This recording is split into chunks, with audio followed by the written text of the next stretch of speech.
तो हम सभी देखते हैं गोकू और वेजिटा के गॉड ऑफ डिस्ट्रक्शन बनने के बाद सभी गॉड ऑफ डिस्ट्रक्शन नाराज होते हैं, जिसमें से क्वेटेला कहता है, ये दोनों सयन गॉड ऑफ डिस्ट्रक्शन बनने के लायक ही नहीं है। आखिर आप लोगों ने इसे गॉड ऑफ डिस्ट्रक्शन कैसे चुना? जिसके ऊपर ग्रैंड प्रीस्ट कहते हैं, हाँ हमें मालूम ही था कि आप सभी गॉड ऑफ डिस्ट्रक्शन को जरूर लगेगा कि गोकू और वेजिटा गॉड ऑफ डिस्ट्रक्शन बनने के लायक नहीं है, तो इसीलिए ग्रैंड जीनो ने इस बात को पहले से ही तय कर लिया था कि आप सभी गॉड ऑफ डिस्ट्रक्शन और नए गॉड ऑफ डिस्ट्रक्शन गोकू और वेजिटा के बीच में एक छोटा सा टूर्नामेंट ऑफ पावर होगा। और ये बात सुनते वहां पर मौजूद सभी शख्स काफी ज्यादा हैरान रह जाते हैं। और तभी ग्रैंड प्रीस्ट कहते हैं, लेकिन हाँ, ये टूर्नामेंट ऑफ पावर आज से ठीक 2 दिनों के बाद होगा। और हाँ, मैं आप सभी को बता दूं कि लॉर्ड चांपा और लॉर्ड बीरस इस टूर्नामेंट ऑफ पावर में हिस्सा नहीं लेंगे, क्योंकि गोकू और वेजिटा यूनिवर्स 6 और यूनिवर्स 7 के गॉड ऑफ डिस्ट्रक्शन बनने के लिए चुने गए हैं। जिसके बाद हम सभी देखते सभी गॉड्स अपने अपने यूनिवर्सेस में वापस लौट जाते हैं। और उसके बाद हम सभी देखते हैं गोकू और वेजिटा को, और जिनोसामा कहते हैं, तो गोकू, जैसे कि मैंने कहा था, तुम काफी ज्यादा शक्तिशाली हो चुके होंगे, तो मुझसे तो अब दूसरे टूर्नामेंट ऑफ पावर का इंतजार नहीं हो रहा है। जिसके ऊपर गोकू भी कहता है, हाँ जिनोसामा, हमें भी उन सभी गॉड ऑफ डिस्ट्रक्शन से लड़ने का बेकरारी से इंतजार रहेगा। जिसके बाद गोकू और वेजिटा भी अपने यूनिवर्स के अंदर लौट जाते हैं। और इसी बीच आखिरकार 2 दिन का समय भी बीत चुका होता है, और वो दिन आ चुका होता है जब गोकू और वेजिटा और सभी गॉड ऑफ डिस्ट्रक्शन के बीच में मुकाबला होगा। और हम सभी देखते वो सभी जिनोसामा के पैलेस में आ चुके होते हैं, और टूर्नामेंट ऑफ पावर के अंदर जिस जिस खिलाड़ी ने पार्टिसिपेट किया था वो भी यहाँ पर मौजूद होते हैं। और तभी हम सभी देखते गोकू और वेजिटा अपने नॉर्मल आउटफिट पे होते हैं, जिन्हें देख के वो सभी गॉड ऑफ डिस्ट्रक्शन कहते हैं, आखिरकार ये भला कैसे गॉड ऑफ डिस्ट्रक्शन है जो कि गॉड ऑफ डिस्ट्रक्शन के यूनिफॉर्म पे ही नहीं है? जो सुन के जिनोसामा कहते हैं, हाँ गोकू वेजिटा, आखिर तुम्हारी गॉड ऑफ डिस्ट्रक्शन की यूनिफॉर्म कहाँ पर है? जिसके ऊपर गोकू कहता है, जिनोसामा, आपको तो पता है कि हमें इन सभी गॉड ऑफ डिस्ट्रक्शन से फाइट करनी है, तो मेरे और वेजिटा के यही सबसे कंफर्टेबल वाले कपड़े हैं, हम इसमें अच्छी तरीके से फाइट कर सकते हैं। जो सुन के ग्रैंड प्रीस्ट कहते हैं, ठीक है गोकू वेजिटा, जैसा तुम चाहो, तो चलो अब इन सभी गॉड ऑफ डिस्ट्रक्शन और नए 2 गॉड ऑफ डिस्ट्रक्शन के बीच में टूर्नामेंट ऑफ पावर शुरू किया जाए। और हम सभी देखते टूर्नामेंट ऑफ पावर जैसे ही शुरू होता है, सभी गॉड ऑफ डिस्ट्रक्शन गोकू और वेजिटा के सामने खड़े होते हैं।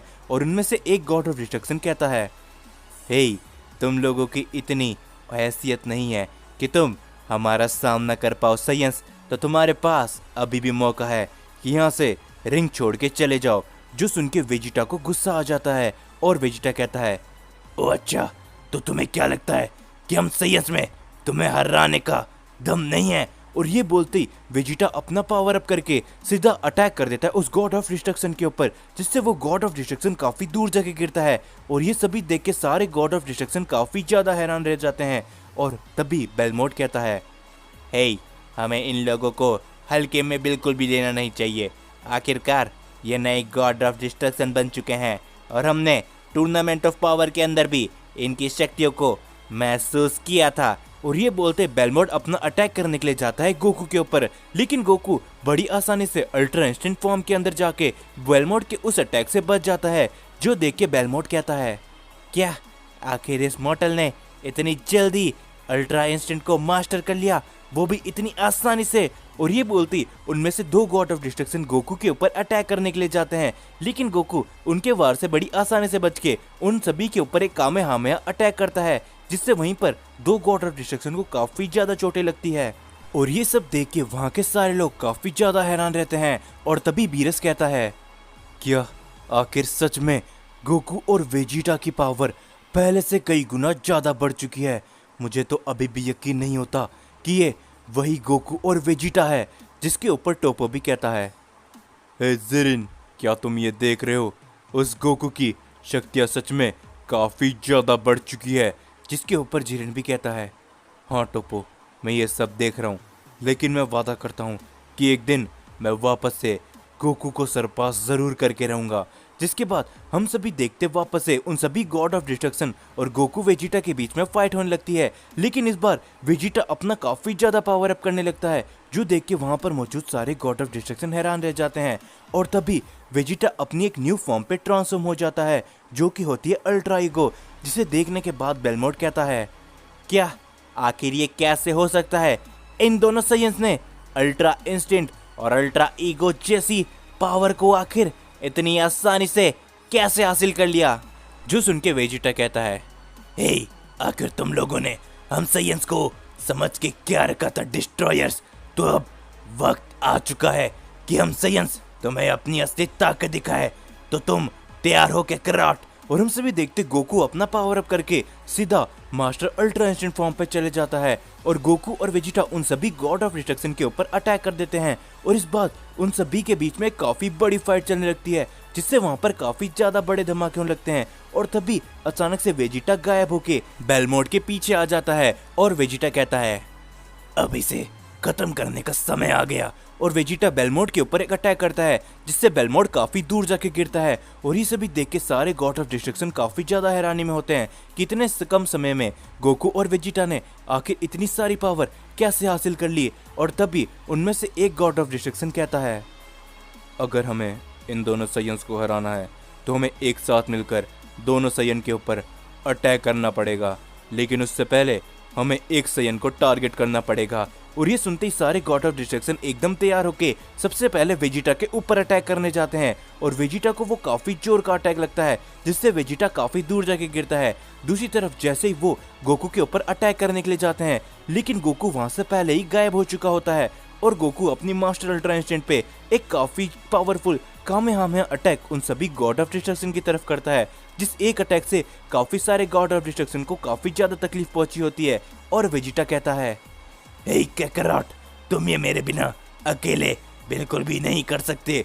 और गोकू और वेजिटा इस समय में अपना काफी ज्यादा पावर अप करने लगते हैं, जिससे धीरे धीरे करके वहां पर काफी बड़े धमाके होते हैं और गोकू और वेजिटा की शक्तियां धीरे धीरे करके बेकाबू होने लगती है। और वो दोनों काफी सारे गॉड ऑफ डिस्ट्रक्शन को लगभग जान से ही मारने वाले होते हैं।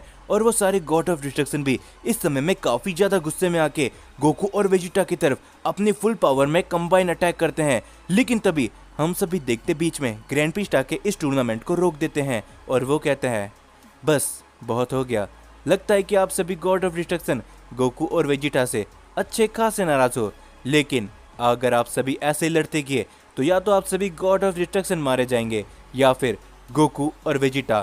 तो इसी समय मैं ग्रैंड जीनो के कहने पे ये टूर्नामेंट ऑफ पावर यहीं पर रोक रहा हूँ। जिसके बाद वो सभी गॉड ऑफ डिस्ट्रक्शन गोकू और वेजिटा की तरफ देख के काफी ज्यादा गुस्से में होते हैं। और तभी ग्रैंड प्रिस्ट कहते हैं, तो मैं उम्मीद करता हूँ कि आप सभी गॉड ऑफ डिस्ट्रक्शन को पता चल गया होगा कि गोकू और वेजिटा भी गॉड ऑफ डिस्ट्रक्शन के बनने के काबिल हो चुके हैं। जिसके बाद हम सभी देखते वो सारे गॉड ऑफ डिस्ट्रक्शन वहां से चले जाते हैं, लेकिन अभी भी वो सारे गॉड ऑफ डिस्ट्रक्शन गोकू और वेजिटा से काफी ज्यादा गुस्से में होते हैं। जिसके बाद गोकू के पास वाडोस आती है और वाडोस कहती है, आप अब से मेरे गॉड ऑफ डिस्ट्रक्शन हो गोकू, तो मैं आपको लॉर्ड गोकू कह के बुलाऊंगी। तो चलो, लगता है कि हमें हमारे यूनिवर्स 6 की तरफ लौट जाना चाहिए। जिसके बाद हम सभी देखते वीस के पास वेजिटा आ चुका होता है और ऐसे ही करके ये सारे वहां से जाने लगते हैं। और तभी गोकू जिनोसामा से कहता है, हे जिनोसामा, मुझे गॉड ऑफ डिस्ट्रक्शन बनने के बाद काफी ज्यादा मजा आया, लेकिन अभी के समय में तो मैं यहाँ से जा रहा हूँ। लेकिन मैं आपसे वादा करता हूँ कि बहुत ही जल्दी मैं आपसे मिलने आऊंगा। और हाँ, अगर इस ब्रह्मांड के अंदर कोई भी मुसीबत आती है तो मैं और वेजिटा हमेशा ही आपका साथ देंगे और उस मुसीबत को हमेशा हमेशा के लिए खत्म करके रहेंगे। और ये बोलते ही गोकू वहां से चले जाता है। लेकिन गोकू को नहीं पता कि उसके गॉड ऑफ डिस्ट्रक्शन बनने के बाद उसके ऊपर क्या क्या समस्याएं आने बाकी है। और गोकू को नहीं पता था कि भविष्य में गोकू के ऊपर क्या क्या मुसीबत आने वाली है। और गोकू इन सभी से इस समय में अनजान है। सो यार, वीडियो खत्म करने से पहले मैं आप सभी से बोलना चाहूँगा कि ये न्यू स्टोरी मैंने चैनल के ऊपर स्टार्ट करी है, तो मैं चाहता हूँ कि आप सभी इस स्टोरी को भी अपना भरपूर प्यार दिखाएं। सो इसीलिए अगर आप सभी को ये स्टोरी पसंद आ रही है तो वीडियो को ज़्यादा से ज़्यादा लाइक करना और हाँ, अपने दोस्तों के साथ शेयर करना जो भी ड्रैगन बॉल देखते हैं।